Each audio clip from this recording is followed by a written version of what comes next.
Hola, ¿qué tal? Soy el ingeniero Giancarlo Pampavara y en este video quiero hablar sobre los arriostres de techo que se suelen usar, estos de acá que se están mostrando de manera diagonal, que normalmente se usan barras de acero lisas, comúnmente son lisas, y quiero hablar sobre el comportamiento y el diseño que toma finalmente. Es cierto que para hacer el análisis de una estructura global se suele usar un análisis lineal, que es lo más recomendable, un análisis lineal elástico. Pero siempre que hacemos algún tipo de análisis hay que tener en cuenta las consideraciones que uno realiza. ¿Qué es lo que normalmente sucede con estos elementos? Bueno, esta estructura ya ha sido analizada, ya ha sido corrida y podemos ver algunas fuerzas en el elemento, por ejemplo, ante un tipo de combinación solamente por cargas de gravedad, fuerza axial, y vamos a ver que esta estructura tiene tanto fuerzas de tracción, el color azul, que tiene un valor como de 933 kilogramos, y en compresión de color rojo, menos 514. Entonces, si yo le pido, por ejemplo, al programa el diseño de estos dos elementos, y incluso voy a seleccionar solamente esta combinación, 1, 2, 1, 6, 1, 2 de carga muerta, 1, 6 de carga viva, la estructura me va a estar indicando que el elemento atracción está cumpliendo satisfactoriamente con un ratio de 0,69, mientras que la riostra en compresión tiene un ratio de 36,61, es decir, muchísimo mayor a uno, ¿no? Si vemos en detalles, me muestra que la resistencia a compresión es de 14 kilogramos y lo aplicado que vimos que era de 514 kilogramos, ¿ok? Entonces, ¿qué es lo que está pasando con esta estructura? Un poco para hacer repaso de la estructura, estos arriostres son barras lisas de 16 milímetros, 5 octavos de pulgada y de acero A36. ¿Ok? Entonces, estos elementos que son muy delgados, que son muy esbeltos, mejor dicho, no son buenos para soportar compresión, porque son muy esbeltos justamente y su esbeltez hace que presente un pandeo. Entonces, al mencionar pandeo, tenemos que mencionar que existe una deformada elevada, una deformada muy grande.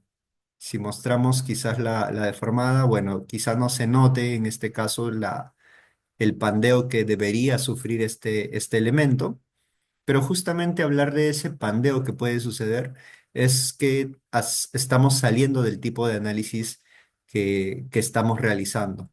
¿A qué me refiero?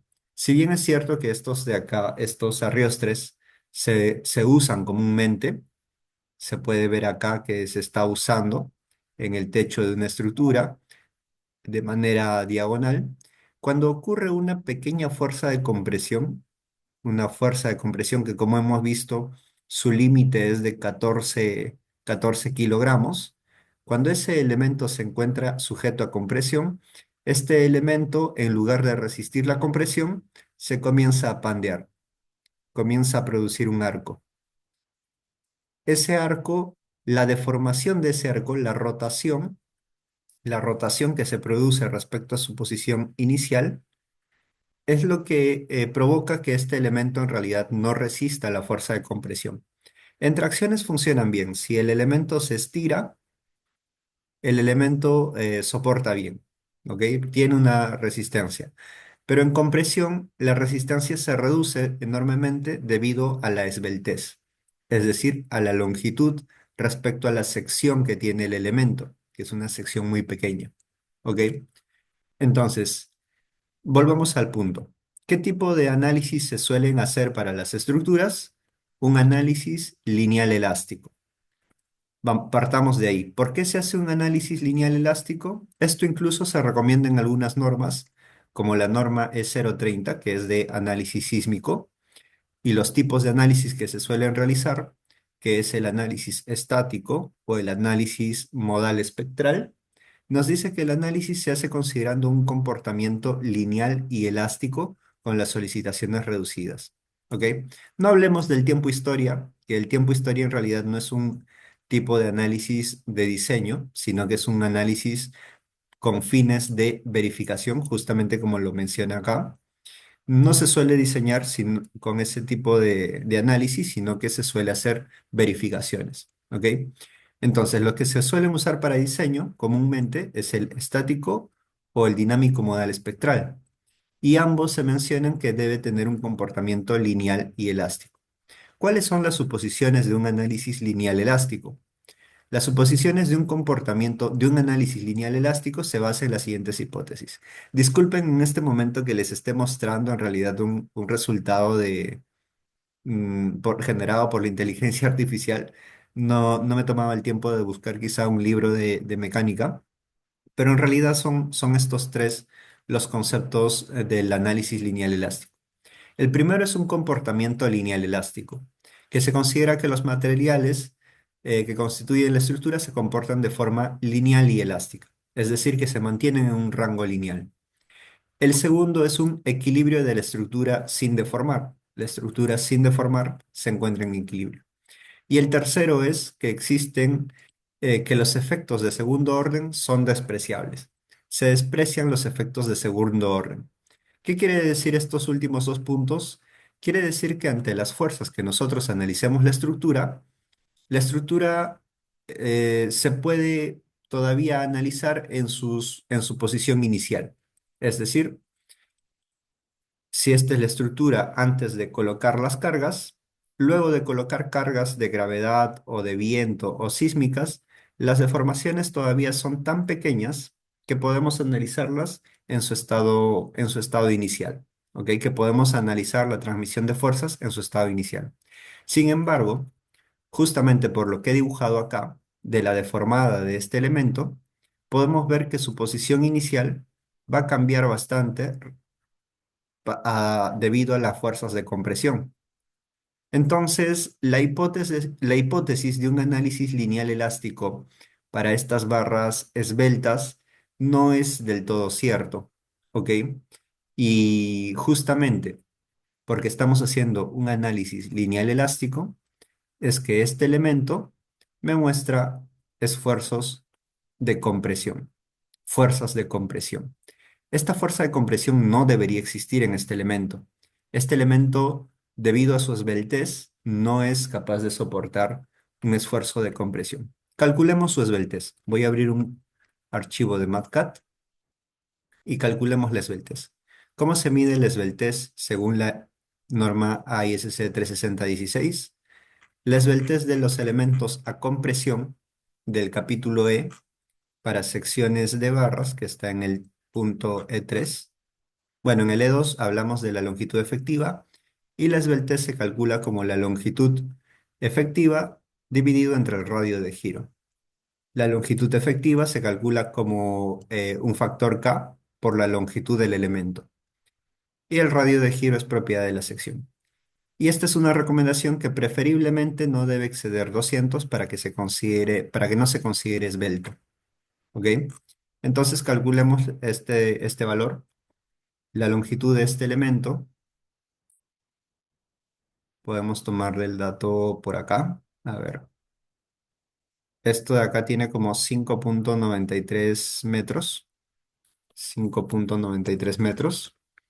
Y su radio de giro lo podemos tomar de las propiedades, definir sección propiedades en el arrestre, sección propiedades, y el radio de giro me lo debe indicar por acá.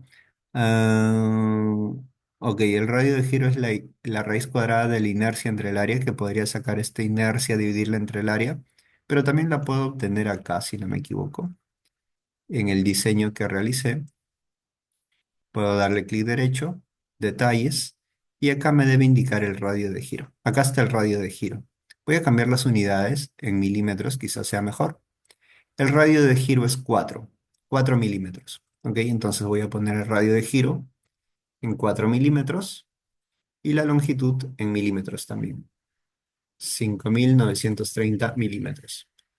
Vamos a usar un factor de eh, longitud efectiva de 1 y entonces la esbeltez, la esbeltez del elemento es igual a la división de K por L entre R.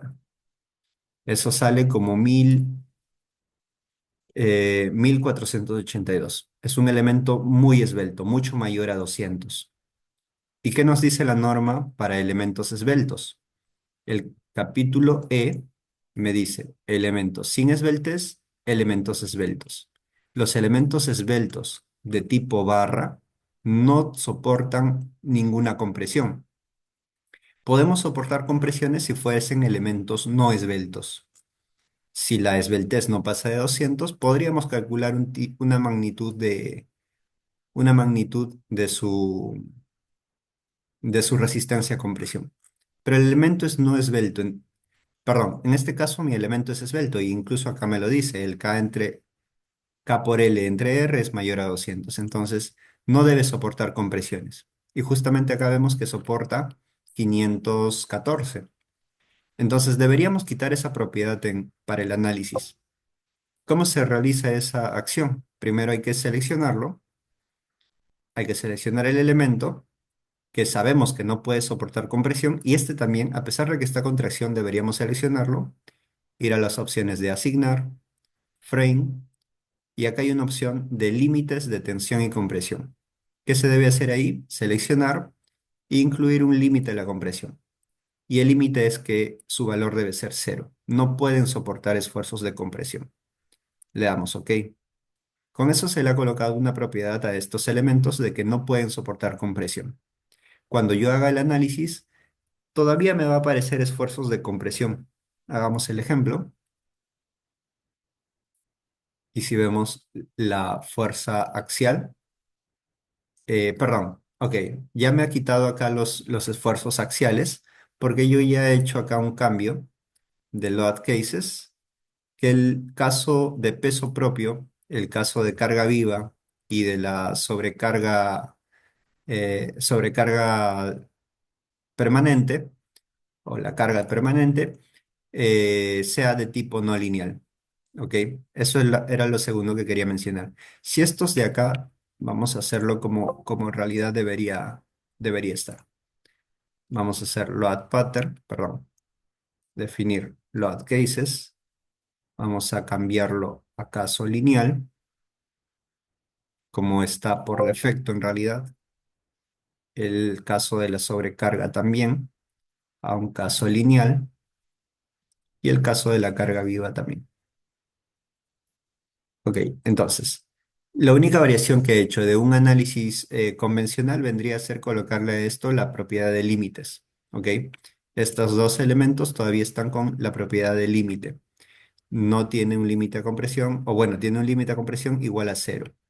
Y el otro elemento también tiene límite de compresión igual a cero. Pero cuando analizo, todavía me va a calcular esfuerzos de compresión. Ok. Vean, todavía me indica que esto de acá soporta 514 kilogramos, ¿sí? Eso de ahí, ¿por qué sucede? Porque sigue estando el análisis con la hipótesis de un análisis lineal estático o lineal elástico, ¿ok? Un análisis lineal estático. Entonces, el análisis lineal estático dice estructuras en equilibrio y se desprecian efectos de segundo orden. Entonces, no está considerando los efectos de segundo orden para este elemento. ¿Cuál es el efecto de segundo orden? El efecto de segundo orden es que ante una compresión este elemento se debe pandear, ¿ok? Entonces no me está aceptando ese comportamiento. Para que recién me tome ese efecto y para que me tome la consideración del límite de compresión, es que yo cambio este caso, load cases del peso propio, lo cambio a un tipo no lineal. Ok. Y el caso de la sobrecarga también la cambio a un tipo de no lineal. Y el caso de la carga viva la voy a cambiar también a un tipo no lineal. Y vuelvo a analizar la estructura. Cuando ya haya hecho las dos acciones, colocarle el límite y cambiar los análisis a no lineales, ahora sí, todavía me aparece una pequeña remanente fuerza a compresión, pero ya no es 514, sino ahora es medio kilogramo. ¿Ok? Medio kilogramo. La otra fuerza que estaba por los 900, si no me equivoco, ha subido a una tonelada punto 16, ¿ok? 1116 kilogramos. Entonces, ha habido una redistribución de fuerzas, ¿ok? El elemento que estaba soportando compresiones ya no soporta compresiones, pero el que soportaba una tracción ha aumentado ligeramente la tracción.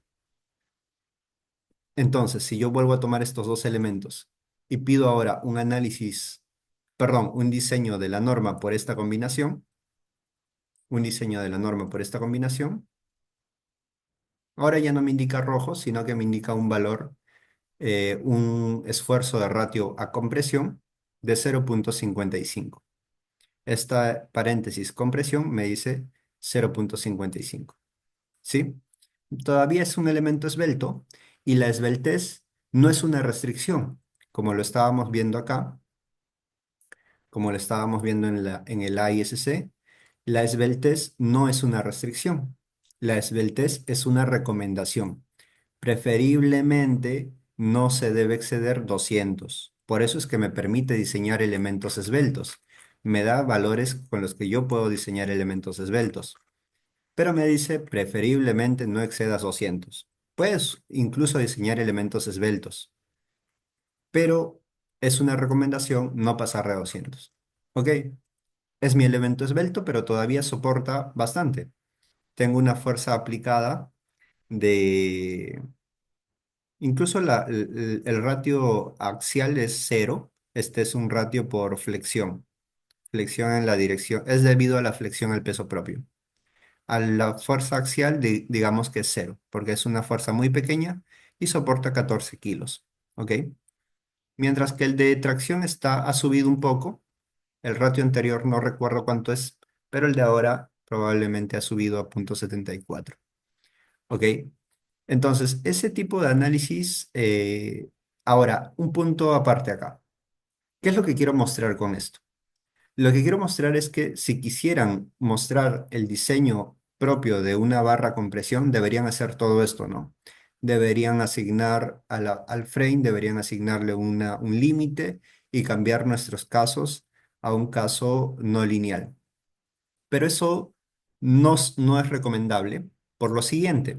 Incluso se recomienda acá, como ya lo he mostrado, el análisis y procedimiento del análisis sísmico, o bueno, que debe estar involucrado también el análisis gravitacional de cargas muertas y vivas, debe ser un análisis con comportamiento lineal y elástico. ¿Por qué se sugiere este comportamiento lineal y elástico? Lo voy a mostrar con unas gráficas. Podemos mostrarlo con una gráfica del comportamiento.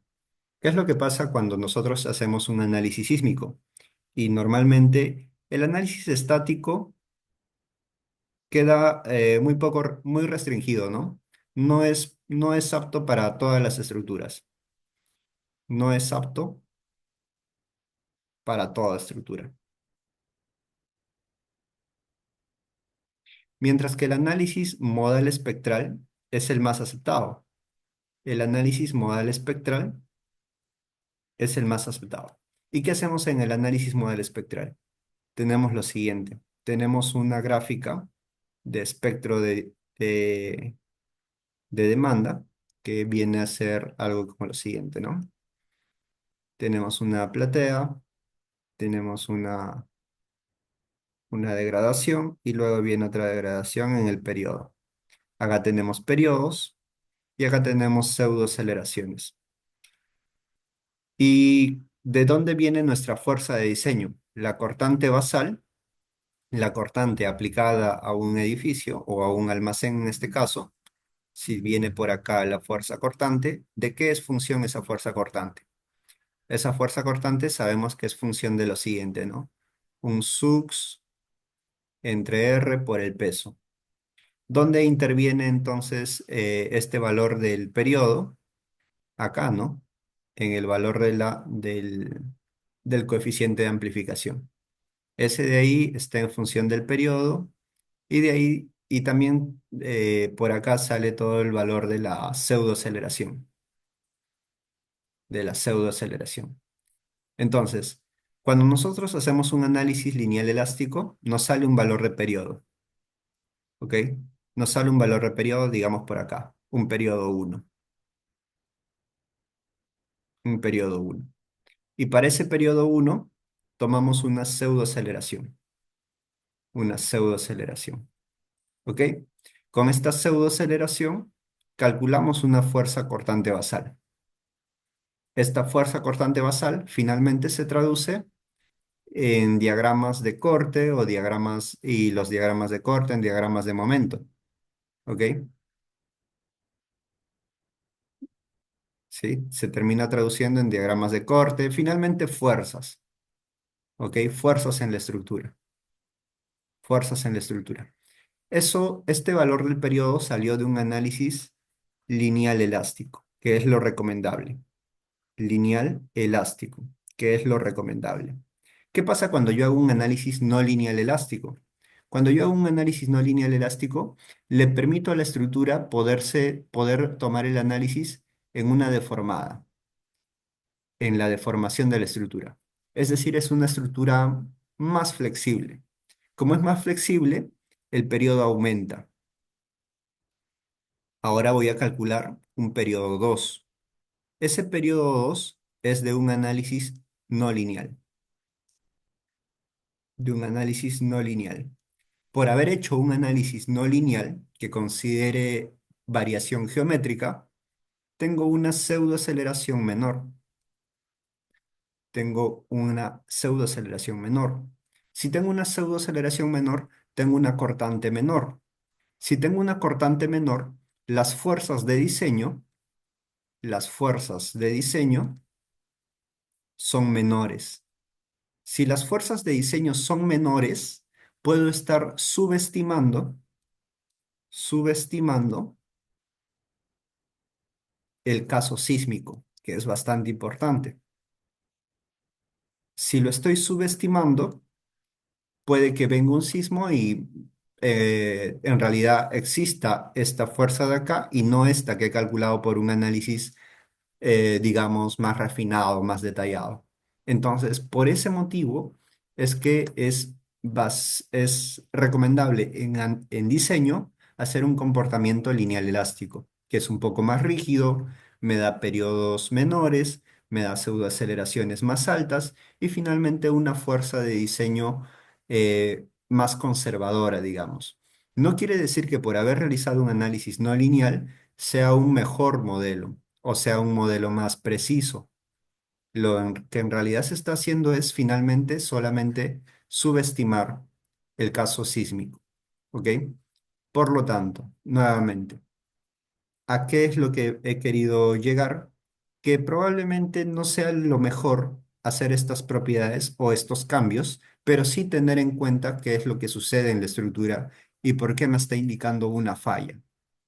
¿Ok? Lo más recomendable va a ser dejar a la estructura con casos que no incluyan las variaciones o los límites de compresión, porque esos solamente funcionan con los casos colocados de manera no lineal. Deberíamos dejarlo con el caso lineal, porque no es bueno combinar análisis lineales y no lineales en este caso de diseño, pero siempre y cuando tener en cuenta que las fuerzas que estamos tomando o los ratios, o principalmente la fuerza en este arriostre, en los que se encuentran en tracción, van a subir ligeramente debido a la fuerza de compresión que está tomando el arriostre en compresión. ¿Ok? Este de acá está tomando 914 y que subió a 1160. ¿Ok? Ha subido ligeramente, que podemos saber en qué porcentaje, ¿no? 1160 menos 914, ¿no? Entre 914. 246 entre 914. Como un 27%, 914, no, 933. Por ahí, digamos un 20% que ha subido. ¿Ok? Entonces, el ratio de diseño que me indique de la estructura, este ratio de acá, no debería dejarlo en punto 9, ¿no? Si está en punto 69, hemos visto que ha subido a un punto 77. siempre dejar un margen todavía para estos arriostes. Y este que está en compresión yo sé que va a tener un ratio muy, muy pequeño en realidad, porque no es capaz de soportar la compresión. ¿Ok? Voy a pasar a hacer unas anotaciones con una tableta para hacer una hoja de cálculo de la fuerza de compresión que está soportando este elemento.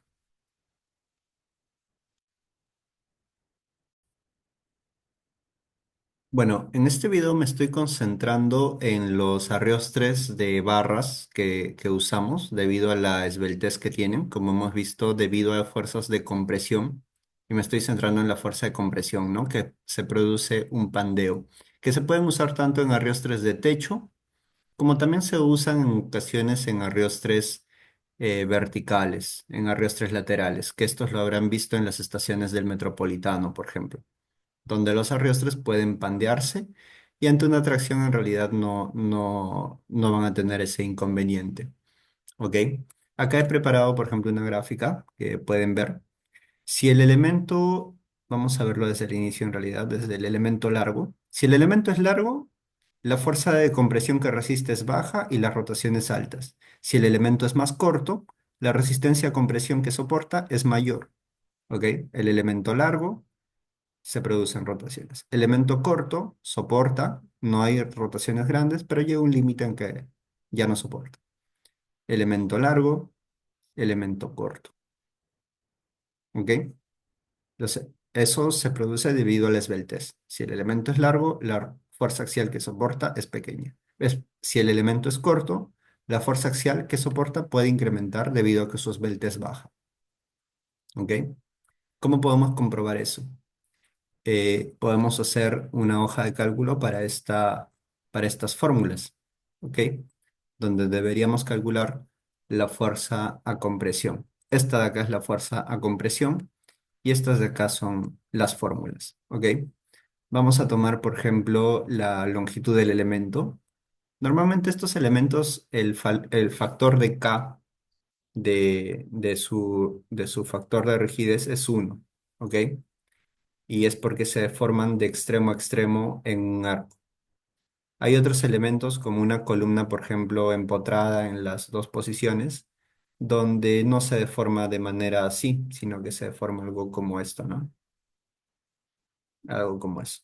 Y sus puntos de flexión son menores. Y el K normalmente es menor a 1, ¿ok? Entonces, pero para estos elementos es 1. Y vamos a hacer acá la hoja de cálculo. Vamos a definir, por ejemplo, un diámetro de la estructura que la definimos, por ejemplo, en 5 octavos para el elemento que estoy usando, 5 octavos de pulgada, que en milímetros es 16, ¿no? 16 milímetros.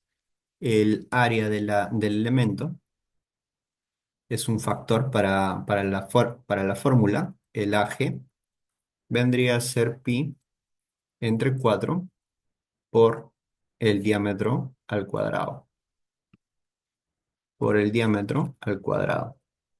Y ese área en milímetros cuadrados. Y lo otro que necesitamos es este esfuerzo crítico, que se toma por esta expresión o por esta expresión, dependiendo de esto.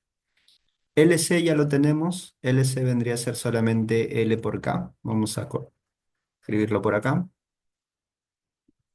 LC es igual a K por L y R también ya lo tenemos. Entonces vamos a hacer esta expresión del FCR. FCR es igual a una pregunta. Si el valor de LC entre R es mayor, o bueno, la primera me dice menor o igual, ¿no? Vamos a usar matemática, si esto de acá es menor o igual a la expresión 4,71 por la raíz de E entre F y, ¿no? Entonces me faltan algunos datos, por ejemplo, E, que me lo da por acá, 29.000 KSI o 200.000 megapascales. Vamos a apuntarlo por arriba. 200.000 megapascales. Y el valor de Fy, por ser un acero A36 de barra lisa, vendría a ser 36 KSI, o lo que es lo mismo en megapascales de 250 megapascales. ¿Ok? Entonces ya tengo este valor, y si quisiera saber esta expresión cuánto sale, 133. Si la esbeltez es menor a 136, se usa una fórmula, ¿no? Que es esta de acá. Sería 0.658 elevado a la división de FY entre FE. ¿Quién es FE? FE es el esfuerzo de Euler, que ahorita lo calculamos, multiplicado por FY otra vez. FY está definido. Pero ¿quién es FE? El esfuerzo de Euler tiene una expresión que está acá. Pi cuadrado por E, que en realidad eso de ahí está en otro video del canal. Si quisieran revisar sobre el pandeo de estructuras en general, podemos mostrar los videos. Y es uno de los videos también bastante vistos del canal, que es sobre el pandeo de elementos. Está por acá. Hay bastante sobre análisis no lineal que se han realizado, pero sobre el pandeo es uno de los primeros, este de acá. Esfuerzo de Euler, pandeo global en acero, resistencia crítica. ¿Ok? Es un video bastante recomendado. El esfuerzo de Euler tiene la siguiente expresión: pi cuadrado por E, pi cuadrado por E, dividido entre la esbeltez al cuadrado, LC entre R al cuadrado. LC entre R elevado al cuadrado. Eso lo podemos mostrar en megapascales. Es un valor muy pequeño para este caso. Acá me dice que este programa no tiene valor de retorno. Se deben tener en cuenta todos los casos. Ah, claro, porque este de acá en realidad no está sucediendo, sino que está sucediendo lo contrario. ¿Cómo lo añadimos? Con la opción de, con otro if, o incluso podría ser el if, solo que tiene que ser acá afuera. Vamos a añadir la siguiente opción. La siguiente opción es el caso inferior si el LC entre R es mayor a 4.71. Entonces, ese es el caso en realidad que tenemos, porque nuestra esbeltez 1482 es mayor a este valor que salía como 133. En ese caso, nuestro esfuerzo crítico es 0.877 por el esfuerzo de Euler. Y esto de acá me está dando un esfuerzo de 0.78 megapascales. Entonces, mi resistencia crítica a compresión sub n, tenemos el esfuerzo crítico que acabo de calcular multiplicado por el área de la sección.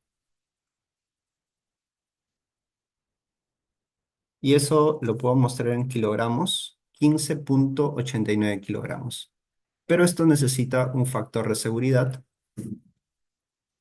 y este factor de seguridad de compresión, si no me equivoco, es 0.85. A ver, está acá.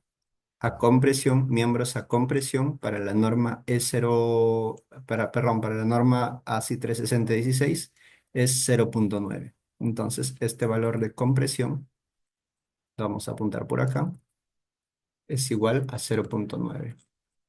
Y ahí están los 14.3 kilogramos, los mismos que me ha calculado SAU 2000, ¿verdad? En detalle, 14.25 kilogramos. Quizás magnitudes, sí, mi diámetro era 16 exactamente en el, en el programa de SAP 2000, 16 milímetros, 14.53. Todavía hay una ligera diferencia. En realidad no debería haber. Por ahí quizás la longitud no la calculé exactamente igual. Pero normalmente me gusta llegar a valores exactos de SAP 2000 porque no hay error en realidad en su programación. ¿Ok? Siempre tienen valores muy precisos. No me atrevería a decir que SAP 2000 o ETABS o estos programas con alta programación tengan algún tipo de error, ¿ok? Entonces es un programa bastante usado y bastante confiable. Igual esta hoja de cálculo, ¿no? Podemos ver que con fáciles, por ejemplo, una longitud menor, lo que quería mostrar en esta gráfica, ¿no? Una longitud de 5 metros tiene una fuerza axial como de 14. Y una longitud, por ejemplo, más pequeña, por ejemplo, medio metro, que tiene el mismo radio de giro, la esbeltez ahora es 125, la longitud sigue siendo la misma, 500 milímetros, el módulo de elasticidad el mismo material, el mismo diámetro. Este valor, esta longitud, ahora tiene una resistencia de 2 toneladas a compresión. Una longitud más pequeña tiene mayor fuerza de compresión. Esta es la longitud ahora, más pequeña, y esta es la gráfica de la longitud pequeña. Mientras que el esbelte es grande, perdón, la longitud grande tiene 14 kilos. La longitud grande se deforma más y esa deformada no permite la resistencia a compresión. La longitud larga no permite resistencia a compresión, sino que se deforma rápidamente y ya no entra dentro del análisis, dentro de las hipótesis de análisis lineal. ¿Ok? Entonces deberían tener esos conceptos claros cuando se usan estos tipos de elementos. No estoy sugiriendo hacer un análisis no lineal. Normalmente sí me interesa que las personas con las que hablo lo conozcan, pero no lo recomiendo en caso de análisis. El análisis debería ser lo más sencillo posible y creo que que los lineamientos de las normas están también pensando en lo mismo. ¿Ok? Entonces, quizá cuando les digan se ha realizado un análisis no lineal para el diseño, tengan cuidado, no siempre es lo mejor o lo más recomendable. Y bueno, para terminar este video, quisiera sí agradecer a las personas que siguen más que nada reaccionando, suscribiéndose al canal, me ayuda mucho en realidad es pensar en que se siguen suscribiendo, que estamos llegando a más personas y cuando reaccionan al canal en realidad eso me da un apoyo adicional que lo podemos comentar en otros videos y que lo voy a comentar en otros videos. Pero por favor, si pueden dejar todavía un pulgar arriba o suscribirse al canal para recibir información o noticias. Quizás estoy un poco desactualizado con los comentarios, pero siempre intento contestarlos, ¿ok? Muchas gracias por llegar hasta esta parte del video. Espero que haya sido de su agrado. Quería comentar algunos detalles sobre otros tipos de elementos a compresión, pero creo que lo podemos comentar en otro video para no hacerlo más extenso. Esto de acá estaba básicamente relacionado al análisis de los arrastres de techo y laterales de tipo barra. ¿Ok? Muchas gracias. Hasta luego.